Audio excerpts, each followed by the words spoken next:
Good evening, cadets, and good evening, students. Today, the Sarge is going to bust a cap on the filthy-ass Republicans and Maggots. And this one's so big, folks, I've even got help for a dear friend of mine, Whedon976. No relation, of course, but still a good guy. So let's get started, folks. The Republicans say this is such a bad economy. This is one of the worst economies ever. Well, if that's so, folks, how in the hell, I mean, these big business conglomerates that stomp out the mom and pop stores and everything, how the hell can these big conglomerates do the things that they're doing? You're like, what are you talking about, Sarge? Well, you've heard these on the local news and stuff, but I'll just refresh your memory anyway on yahoo.com news.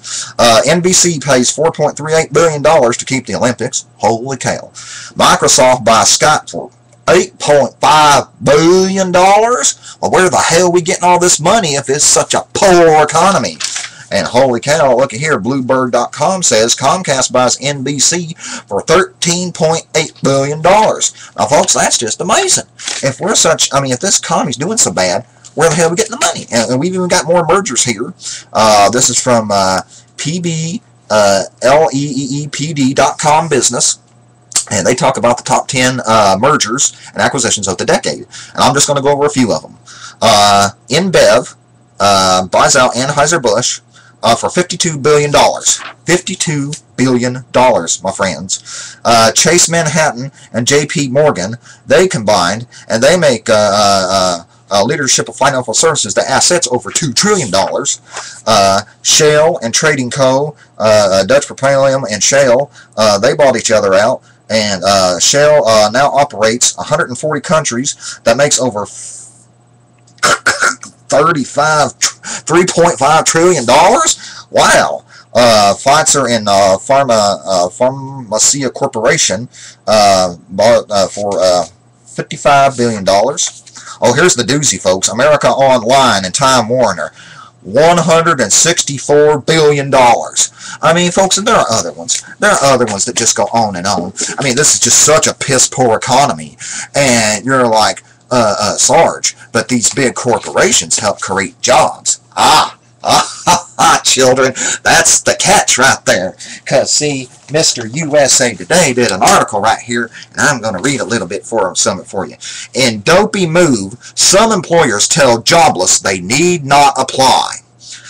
With the extraordinary, I'll raise my shades up for this one, 6.2 million Americans out of work for more than 6 months, the last thing a person without a job should have to worry about is blatant job discrimination against people without jobs. But that's exactly what's been happening with businesses across the USA, warning in their want ads, jobless need not apply.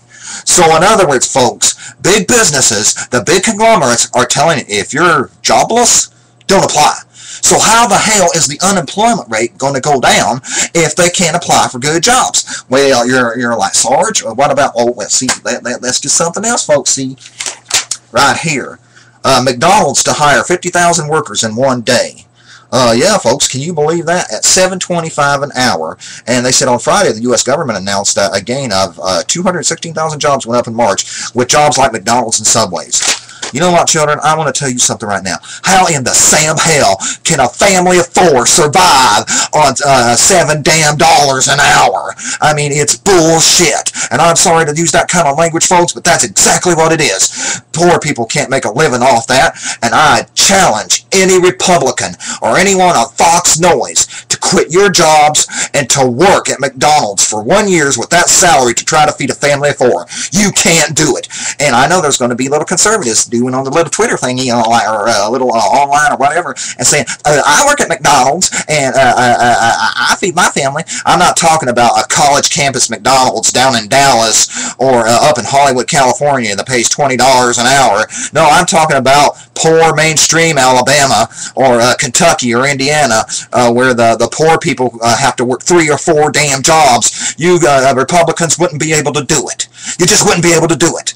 And you're like, but Sarge, what about this damn poor economy? Yeah, you know what, folks? And with all these business companies making millions of dollars, who's getting it? Well, I've got a special guest here today. My good dear friend, Mr. Whedon Freak, is going to take over for a little bit. Then I'll get right back with you, and we'll get the word of the day. Mr. Whedon Freak. Thank you there, Sarge. Well, ladies and gentlemen, here comes the old truth teller again. 2 videos in one day. Okay, now, who's getting the money, you may ask? Well, it's Wall Street's biggest bonuses go to not-so-big names. Everybody's like, well, that's the big names. The fact is, it's still Wall Street. The big one, John C. Strumpf, head of Wells Fargo, the bank based in San Francisco. He pocketed $18.7 million in cash and stock for 2009, up 64% from 2007, just before the financial crisis struck. He beat out Lloyd C. Blankfein at Goldman Sachs. He earned $9.7 million, and he got it was like the face of the financial collapse and everything. Some others, and this is from the NewYorkTimes.com. Some others I'll name in here. MasterCard Worldwide, Capital One Financial, and American Express. Joseph W. Saunders, who runs Visa, was paid about $15.5 million. That's just in bonuses, ladies and gentlemen. Jay Banga, the president of MasterCard Worldwide. Lawrence D. Fink, the chairman and executive of giant money management company BlackRock, and Richard B. Handler, the boss at Jefferies Company, all made about $13 million. Ladies and gentlemen, this is absolutely ridiculous. Jamie Dimon, J.P. Morgan chairman, $17.6 million. Ladies and gentlemen, I can just keep going on. But you know what? This is an absolute disgrace. And again, this is from CNEO.com about global investors target the U.S. as one of the best places with confident in the economy outlook. This is basically saying that the American economy is going to recover and that we are going to recover our jobs and everything. But we can't do it if people don't hire, which is exactly what the Sarge is busting a move on. So I'll let him take back over and end his video. But the thing is, I'll put the link up for Snino. I wanted to tell you something, but this video is running a little long, but that's okay. But here's the paper that showed that I printed it out. It is showing that we're supposed to be getting jobs and everything, but if the only people pocketing the money are the rich, everybody else is just going to be fighting for the scraps. And you cannot rebuild an economy that way, ladies and gentlemen. You have to build from the bottom on up. The better the bottom do, the better the economy. Thank you. Take back over, Sarge. Thank you, Mr. Wheaton Freak. And, folks, I bet you're wondering in this little USA Today article, like how the Republicans feel about big businesses not hiring the jobless. Well, a Mr. Michael Patrick Carroll, a Republican in the New Jersey Assembly, had to say this: let businesses pick workers it wants. Meanings, if they don't want to hire the unemployed, don't let them hire the unemployed. Republicans just don't give a damn. They only care about the rich. So the poor is basically just screwed. So, with all that, folks, let me get old Etch and Sketch here. What do we know about big businesses and the Republicans caring about poor people and the jobs? And let's face it, folks, the reason they don't want new jobs, really, I mean, McDonald's and stuff, bullshit. Like I said, they want Obama to get bad. That's what this is all about. So let's get on to big business, shall we? First of all, we know that big business, they do not care. Okay, we know they don't care. Secondly, they're run by a bunch of fudge-packing tea packers. We do know that. Yes, sir.